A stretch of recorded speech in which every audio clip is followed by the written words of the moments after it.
An sake yin wata gagarumar zanga-zangar nuna goyon bayan mulkin soji a jamhuriyar Nijar. Ɗaruruwan magoya bayan juyin mulkin Nijar ne suka taru a birnin Yamai a ranar Lahadi da yamma domin sake jaddada goyon bayansu ga sojojin da suka yi juyin mulki a ƙasar. Hakan dai yana zuwa ne bayan da shugaban ƙasar Janar Abdurrahman Chani ya gargaɗi ƙungiyar ECOWAS kan shirin da take na afkawa jamhuriyar Nijar ɗin.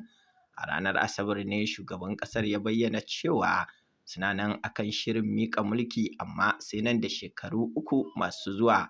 Masu zanga-zangar galibinsu matasa ɗauke da tutar Rasha da ta Nijar sun nuna goyon bayansu ga sojojin da suka kifar da gwamnatin farar hula ta Mohamed Bazoum a watan da ya gabata.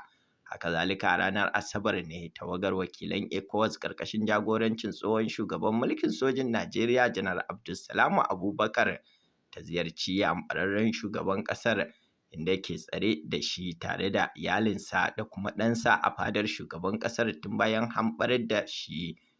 Muna amfani da wannan dama tare da roƙon Allah subhanahu wa ta'ala da ya zaunar da jamhuriyar Nijar lafiya ya kuma zaɓa musu abin da ya fi zama alkhairi tsakanin mulkin soji da kuma mulkin dimokuraɗiyya.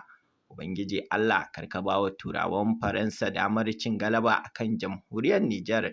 Ubangiji Allah ka ɗora ta akan jamhuriyar Nijar, amin summa amin.